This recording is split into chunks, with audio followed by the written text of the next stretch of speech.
Aquí está casi todo el departamento del alguacil de Brownsville. Los que no están chambeando, ¿eh?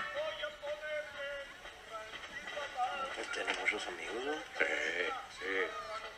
Tiene el respeto y el cariño de su gente. Y su obediencia. Soy Juan Abrego. ¿Cómo? El sobrino, ¿no? Me han hablado mucho de ti. Hey, a mí también me han hablado. ¿Te está gustando la fiesta?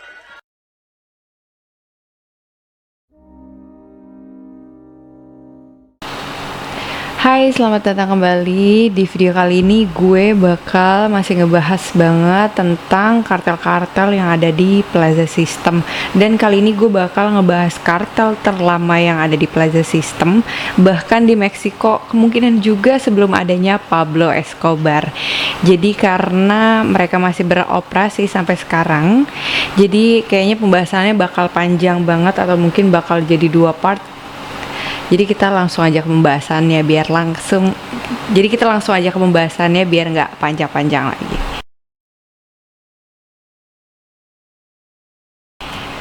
The Cartel Teluk atau Cartel del Golfos adalah kartel narkoba asal Meksiko dan mungkin salah satu kartel tertua yang saat ini masih beroperasi. Jadi si kartel Teluk ini berbasis di Matamoros, tepat di seberang perbatasan Amerika Serikat. Jaringan mereka bersifat internasional dan diyakini memiliki hubungan dengan kelompok kejahatan di Eropa, Afrika Barat, Asia, Amerika Tengah, Amerika Selatan, dan Amerika Serikat. Jadi selain perdagangan narkoba, kartel Teluk juga beroperasi melalui perdagangan manusia, pembunuhan, pemerasan, penculikan, dan bahkan kegiatan kriminal lainnya. Jadi anggota kartel Teluk dikenal karena sering mengintimidasi penduduk dan sangat kejam. Lalu pada awalnya Juan Nepomuceno Guerra sebagai pendiri kartel Teluk hanya menyelundupkan alkohol dalam jumlah besar ke Amerika Serikat pada tahun 1930 sampai 1970-an. Baru pada tahun 1980-an kartel Teluk beralih ke perdagangan narkoba terutama kokain, metafetamin, heroin di bawah komando dari Juan Nepomuceno Guerra dan Juan Garcia Brego setelah Miguel Felix dari kartel Guadalajara mengajak kartel Teluk untuk masuk ke dalam Plaza System milik Felix. 1930-an sampai 1980-an kartel Teluk, kartel narkoba ini yang berbasis di Matamoros didirikan pada 1930-an oleh Juan Nepomuceno Guerra yang awalnya dikenal sebagai kartel Matamoros. Kartel Teluk awalnya menyelundupkan alkohol dan barang-barang ilegal lainnya ke Amerika Serikat. Setelah era larangan berakhir, kelompok kriminal tersebut mengendalikan perjudian rumah, jaringan prostitusi, jaringan pencurian mobil, dan penyelundupan ilegal lainnya. Itu tumbuh secara signifikan pada tahun 1970-an di bawah kepemimpinan Juan Garcia Brego.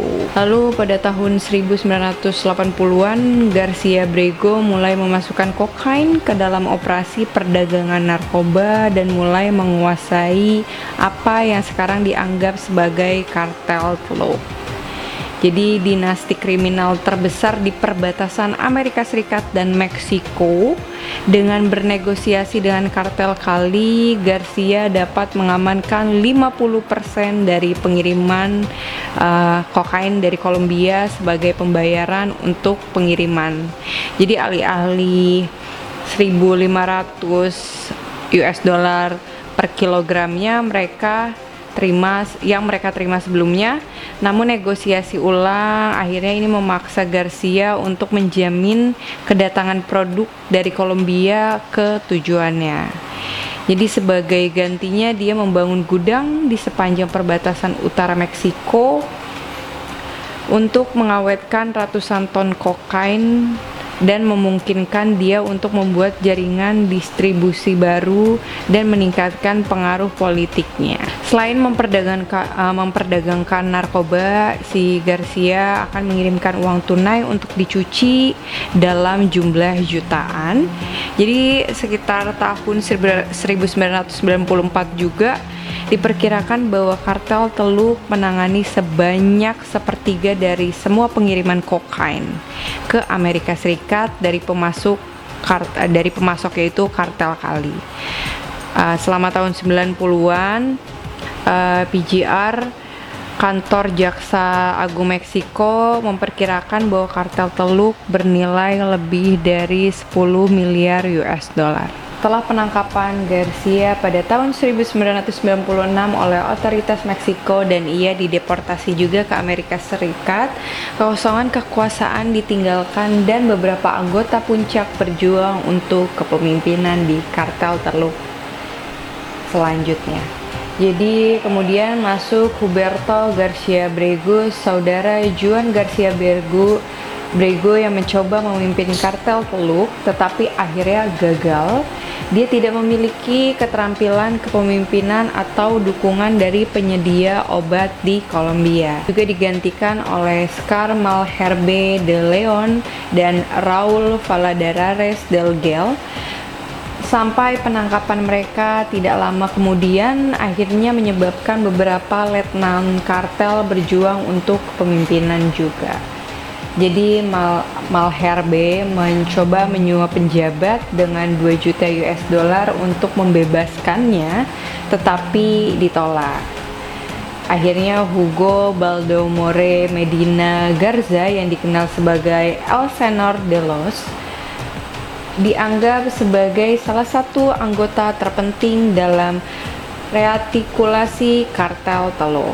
Jadi dia adalah salah satu pejabat tinggi kartel selama lebih dari 40 tahun dan memperdagangkan sekitar 20 ton kokain ke Amerika Serikat setiap bulannya. Tapi keberuntungannya berakhir pada November tahun 2000 ketika ia ditangkap di Chapito dan dipenjarakan di La Palma. Setelah Medina Garza ditangkap, sepupunya Adalberto Garza diselidiki karena diduga menjadi bagian dari kartel Teluk dan juga ikut dalam pencucian uang, tetapi kasusnya masih terbuka sampai sekarang. Jadi berikutnya adalah yang jadi pemimpin Sergio Gomez alias El Checho. Bagaimanapun kepemimpinannya berumur pendek juga ketika akhirnya dia dibunuh pada April 1996 di Vallehermoso, Tamaulipas. Jadi setelah ini ada lagi Osil mengambil alih kartel pada Juli 1999 setelah membunuh Salvador Gomez alias El Chava, salah satu pemimpin kartel Teluk, dan teman dekatnya mendapatkan julukan sebagai Mata Amigos atau pembunuh teman. Jadi kartel Teluk ini udah banyak banget ganti kepemimpinan, berkali-kali juga ganti kepemimpinan karena paling lama bahkan masih beroperasi sampai detik ini juga. Kita lanjut, ketika konfrontasi dengan kelompok-kelompok saingan memanas, Osil mencari dan merekrut lebih dari 30 pembelot dari Grupo Aeromóvil de Fuerzas. Jadi elit angkatan darat Meksiko untuk membentuk bagian dari sayap bersenjata kartel. Jadi ketika konfrontasi dengan kelompok-kelompok saingan memanas, Osil akhirnya merekrut lebih dari 30 pembelot elit angkatan darat Meksiko untuk membentuk bagian dari sayap bersenjata kartel Teluk yang bernama Los Zetas.